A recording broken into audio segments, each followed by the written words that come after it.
विजयनगर नाम के एक छोटे से गांव में कृष्णा नाम का एक लड़का रहता था। अभी कुछ ही दिनों पहले कृष्णा के पिताजी की मृत्यु हुई थी। कृष्णा पढ़ाई लिखाई में बहुत तेज था, परंतु पिताजी के मृत्यु के बाद कृष्णा ने स्कूल वगैरह जाना छोड़ दिया था। अब वह घर की जिम्मेदारियों को संभालने में व्यस्त हो गया था। कृष्णा के घर में कृष्णा के अलावा कोई और कमाने वाला नहीं था।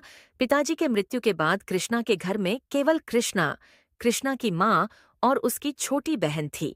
कृष्णा का यह सोचना था कि घर में अगर कोई कमाने वाला नहीं होगा तो घर का खर्चा कैसे चलेगा। इसी कारण से वह स्कूल छोड़ काम करने लगा था।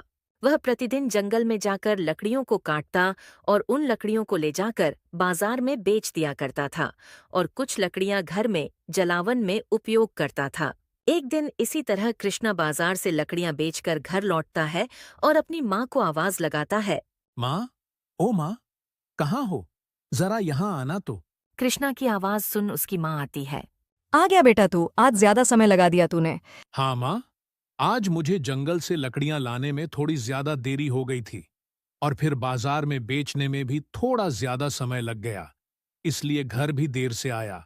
बेटा तुझे मैं कब से बोलते आ रही हूँ, तू ये काम छोड़ दे और फिर से स्कूल जाना शुरू कर दे। माँ, अगर मैं ये काम छोड़ दूंगा तो घर का खर्च कैसे चलेगा? आप तो जानते ही हो कि पिताजी के जाने के बाद घर में केवल आप, मैं और रानी ही हैं। और आप अब काम करने के लिए काफी कमजोर हो और आपकी तबीयत भी आपका साथ नहीं दे रही है और रानी बहुत छोटी है, तो बचा केवल मैं।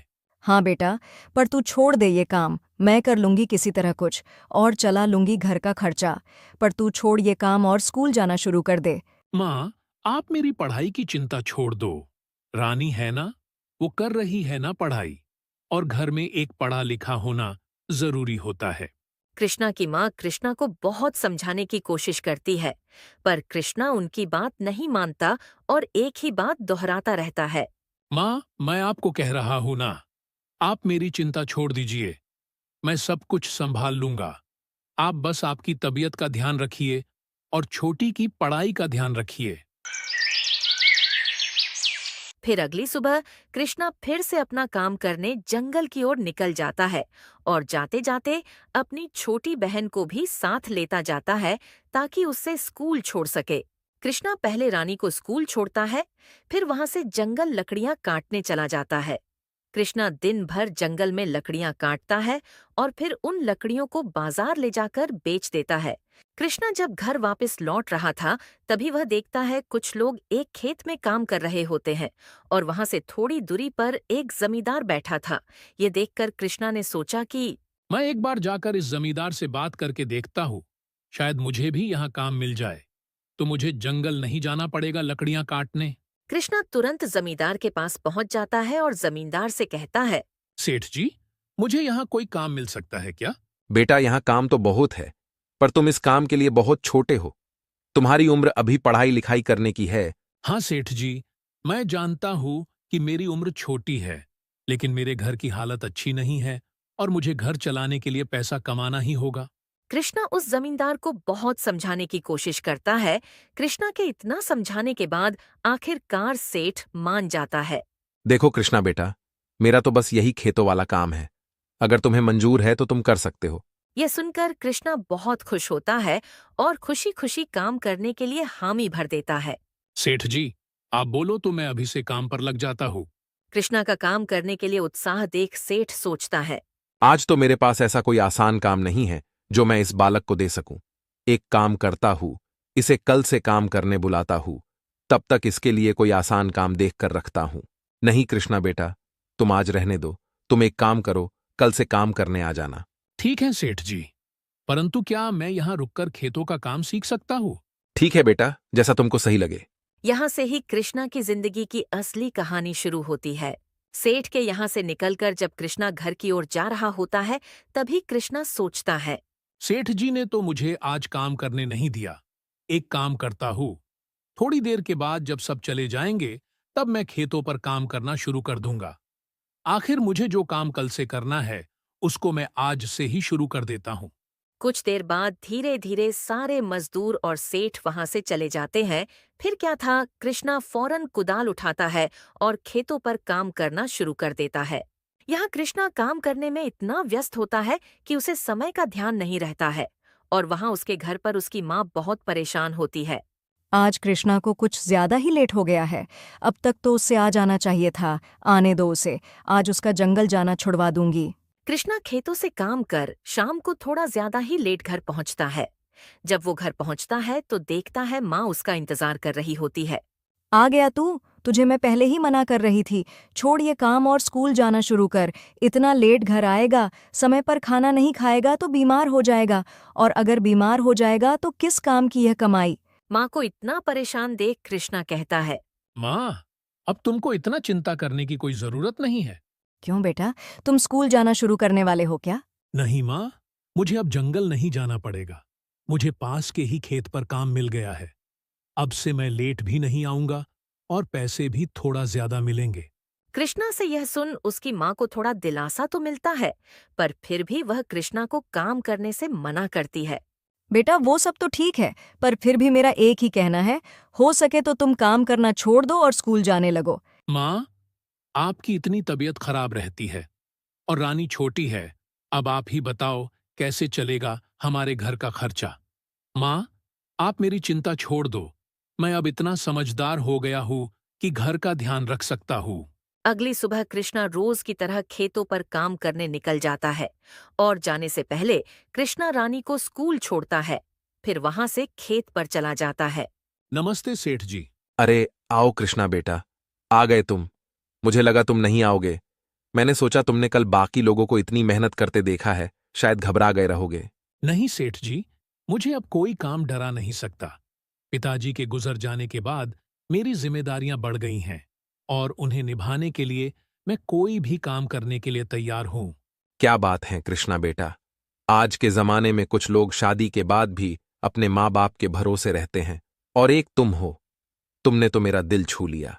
हाँ सेठ जी, चलिए अब मुझे भी कुछ काम दीजिए। कृष्णा का अपने परिवार के प्रति जिम्मेदारी देख सेठ सोचता है। इस लड़के में अपने परिवार के प्रति इतना समर्पण है कि यदि इसे मैं यहां काम नहीं दूंगा तो ये किसी और के वहां काम करने चला जाएगा। एक काम करता हूं फिलहाल के लिए, इसे वो छोटे वाले खेत में काम करने भेज देता हूं। बेटा, एक काम करो, तुम जाकर मेरे आम के पेड़ वाली जमीन पर काम करना शुरू कर दो। ठीक है सेठ जी। कृष्णा फटाफट पास में पड़े कुदाल को लेता है और सेठ के बताए खेत पर काम करने निकल जाता है। कृष्णा सेठ के बताए खेत पर पहुंचकर काम करना शुरू कर देता है। कृष्णा की एक आदत थी, वह हर काम को बहुत दिल लगा के करता था और बड़ी जिम्मेदारी से करता था, चाहे वो पढ़ाई हो या कोई काम। देखते ही देखते थोड़ी देर में कृष्णा पूरा खेत जोत देता है। चलो यहाँ का तो काम हो गया। अब सेठ जी से मिल दूसरे खेत पर काम करने चला जाता हूँ। सेठ जी, उस खेत का काम पूरा हो गया।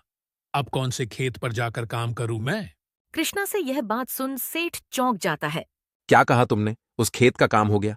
हाँ सेठ जी, वो खेत तो काम के हिसाब से बहुत छोटा था, तो जल्दी हो गया। अब कहाँ जाऊं मैं? बेटा, आज के लिए बहुत हो गया। तुम्हारे उम्र के हिसाब से आज तुमने बहुत काम कर लिया है। अब घर जाओ और आराम करो। सेठ से यह बात सुन कृष्णा कहता है। नहीं सेठ जी, अभी तो बहुत काम बचा है। आप बोलिए ना कहाँ काम करना है। नहीं कृष्णा बेटा, आज के लिए दूसरा कोई काम नहीं बचा है। सेठ के बहुत समझाने के बाद भी कृष्णा नहीं मानता। ठीक है बेटा, तो क्या तुम मेरा एक काम कर सकते हो? हाँ सेठ जी, बोलिए क्या करना है।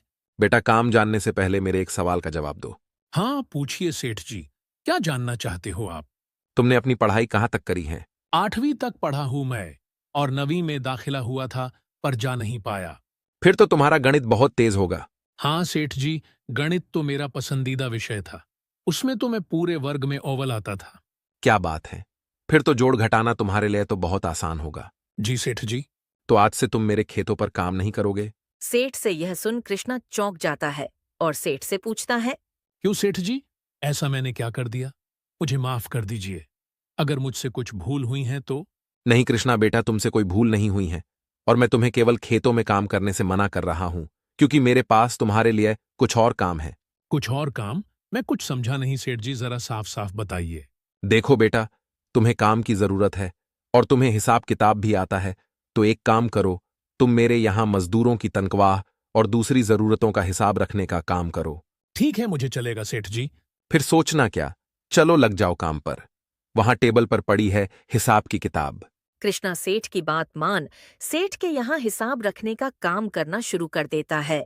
कृष्णा सेठ के यहाँ काम कर रहे सभी मजदूरों के तनख्वाह और बाकी का हिसाब लगाकर सेठ के पास चला जाता है। सेठ जी ये लीजिए, मैंने सभी मजदूरों के तनख्वाह और बाकी के चीजों का सारा हिसाब कर दिया है। एक बार आप भी देख लीजिए। क्या बात है बेटा, इतना जल्दी? तुम तो बहुत तेज हो। रुको, एक बार मैं भी देख लेता हूं। सेठ हिसाब चेक करता है और जब वो देखता है कि सारा हिसाब एकदम सही है तो वह कृष्णा से कहता है। बहुत बढ़िया बेटा, सारा हिसाब एकदम सही है। तुम तो कमाल के लड़के हो, काम में भी तेज और हिसाब किताब में भी। नहीं सेठ जी, ऐसा कुछ नहीं। वो आपको बोला था ना, गणित मेरा सबसे पसंदीदा विषय है। हाँ वो तो है बेटा, पर तुम काम करने में भी बहुत अच्छे हो। हर काम दिल लगाकर करते हो। हाँ सेठ जी, वो ऐसा क्योंकि मेरे पिताजी कहते थे कि हमें कोई काम करने में कभी शर्म नहीं करनी चाहिए और जो भी काम मिल जाए उससे पूरे ईमानदारी और दिल लगाकर करना चाहिए। इससे काम में दिल लगा रहता है और काम भी जल्दी हो जाता है। क्या बात है कृष्णा बेटा, क्या खूब बात कही है तुम्हारे पिताजी ने। बेटा आज के लिए बहुत काम हो गया, अब से तुम केवल हिसाब किताब का काम करोगे। ठीक है सेठ जी, जैसा आपको सही लगे। चलो तो फिर मैं कल आता हूँ। कृष्णा वहां से घर के लिए निकल जाता है। आज कृष्णा कुछ ज्यादा ही जल्दी आ जाता है। कृष्णा घर पर आते ही अपनी माँ को आवाज लगाता है। माँ, कहाँ हो? जरा यहाँ आओ। कृष्णा की आवाज सुन उसकी माँ वहां आ जाती है और कृष्णा को इतना जल्दी घर पर देख बोलती है। अरे कृष्णा बेटा, आज बहुत जल्दी आ गए। क्यों, आज काम नहीं था क्या? नहीं माँ, काम तो था, पर मैंने अपना सारा काम कर लिया तो सेठ जी ने मुझे भेज दिया। चलो अच्छा है, इसी बहाने आज जल्दी आ गया घर। माँ, मैं तुम्हें एक बात बताना तो भूल ही गया। कौन सी बात बेटा? माँ, अब से मुझे खेत पर मजदूरी का काम नहीं करना होगा, क्योंकि सेठ जी को जब मैंने बोला कि मैं गणित में अच्छा हूँ तो उन्होंने मुझे हिसाब किताब का काम दे दिया है। अब मुझे बस हिसाब किताब का काम करना होगा। ये तो बहुत अच्छा हुआ। हिसाब करता रहेगा तो तुझे दो फायदे होंगे। एक तो तुझे बाकियों की तरह मजदूरों वाला काम नहीं करना होगा और दूसरी की तेरा गणित और भी अच्छा हो जाएगा। हाँ माँ, मैंने जब आज का हिसाब लगाकर सेठ जी को दिखाया तो उन्होंने मेरी बहुत तारीफ की। चल अब आज जल्दी आ गया है तो कुछ खा पी कर आराम कर ले। ठीक है माँ, आप खाना लगा दो, मैं तब तक हाथ मुंह धोकर आता हूँ। इसी तरह अब कृष्णा रोज खेतों पर जाता, उस दिन का सारा हिसाब का काम करता और घर जल्दी आने लगा था। इसी तरह कुछ दिन बीत जाते हैं। फिर एक दिन जब सेठ देखते हैं कि कृष्णा घंटों का हिसाब का काम मिनटों में कर देता था और उसका बाकी का समय खेत पर व्यर्थ जा रहा है, तो वो कृष्णा को अपने पास बुलाता है। कृष्णा बेटा जरा यहाँ आना तो। आया सेठ जी। बेटा क्या तुम मेरा एक कहना मानोगे? हाँ बोलिए ना सेठ जी, क्या करना है? बेटा तुम इतनी जल्दी हिसाब का काम कर लेते हो और फिर उसके बाद तो तुम्हारे पास दूसरा कोई काम नहीं रहता है, तो कल से तुम सुबह स्कूल चले जाया करो और फिर वहां से यहाँ आ जाना। इससे तुम्हारी पढ़ाई भी चलती रहेगी और तुम काम भी करते रहोगे। पर सेठ जी। परवर कुछ नहीं, और तुम पैसों की चिंता मत करो। तुम्हारे स्कूल की पूरी फीस भी मैं भर दूंगा और काम तुम चाहे जितनी भी देर करो, पैसे मैं तुम्हें पूरे दिन के दूंगा। बस तुम मन लगाकर पढ़ो। सेठ जी से इतनी मदद मिलता देख कृष्णा सेठ का धन्यवाद करने लगता है। आपका बहुत बहुत धन्यवाद सेठ जी, आप मेरी बहुत मदद कर रहे हैं। मैं आपसे वादा करता हूँ, मैं अपनी पूरी क्षमता के साथ पढ़ाई करूंगा। धन्यवाद किस बात का बेटा, तुम भी मेरे बेटे जैसे हो और तुम्हारे अंदर जो हुनर है उसको मैं ऐसे व्यर्थ होता नहीं देख सकता। चलो ऐसे भी तुमने आज का अपना काम पूरा कर लिया है, अब घर जाओ और आराम करो और याद रहे कल से पहले स्कूल जाओगे फिर यहां आओगे। ठीक है सेठ जी। कृष्णा ये बात अपनी माँ को बताने भागता भागता घर जाता है। माँ जल्दी से यहाँ आओ, मुझे आपको एक खुशखबरी देनी है। कृष्णा की आवाज सुन उसकी माँ आती है। बोलो कृष्णा बेटा, क्या खुशखबरी है जो तुमने मुझे इतनी जोर से आवाज लगाई? माँ, आपकी इच्छा पूरी होने वाली है। मेरी इच्छा? मेरी कौन सी इच्छा पूरी होने वाली है बेटा, जरा साफ साफ बताना तो। सोचो सोचो माँ, आप मुझे हर रोज इसी बात के लिए कहती रहती हो। मेरी तो सबसे बड़ी एक ही इच्छा है कि तू काम छोड़ स्कूल जाना शुरू कर दे बस। यही माँ, आपकी यही इच्छा पूरी होने वाली है। क्या कहा बेटा? तू स्कूल जाना शुरू करने वाला है, इसका मतलब अब तू काम करने नहीं जाएगा? नहीं माँ, मैं काम पर भी जाऊंगा और स्कूल भी। कैसे बेटा? अगर तू स्कूल जाएगा तो तू काम पर कैसे जाएगा? माँ, इसका हल सेठ जी से मिला है। सेठ जी ने कहा कि कल से मुझे पहले स्कूल जाना होगा और फिर स्कूल से खेत पर आना होगा, और उन्होंने कहा कि स्कूल की पूरी फीस भी वहीं भरेंगे। क्या बात है! तुम्हारे सेठ जी तो बड़े दिल वाले हैं, तुम्हें उनका बहुत शुक्रिया करना चाहिए। आज के समय पर किसी की कोई इतनी मदद कहाँ करता है, जितनी मदद सेठ जी कर रहे हैं। हाँ माँ, पर इसमें बहुत बड़ा हाथ पिताजी के सीख का भी है। सेठ जी को मुझ में मेरे काम के प्रति समर्पण और मेरी मेहनत को देखकर उन्होंने ये फैसला लिया है। इस तरह कृष्णा की अपने काम के प्रति मेहनत और ईमानदारी ने उसकी जिंदगी बदल दी। उसको अब बस अपनी पढ़ाई पर ध्यान लगाना था। अब कृष्णा रोज सुबह अपनी छोटी बहन के साथ साथ स्कूल जाता और फिर स्कूल से आने के बाद सेठ के यहाँ हिसाब किताब का काम करने जाता था। दोस्तों, इस तरह कृष्णा की मेहनत ने कृष्णा की जिंदगी बदलने में मदद की। अब कृष्णा स्कूल भी जा पाता था और काम कर अपने घर का पालन पोषण भी कर पा रहा था। दोस्तों, इस तरह की और शानदार कहानियां देखने के लिए हमारे इस चैनल को सब्सक्राइब कर ले।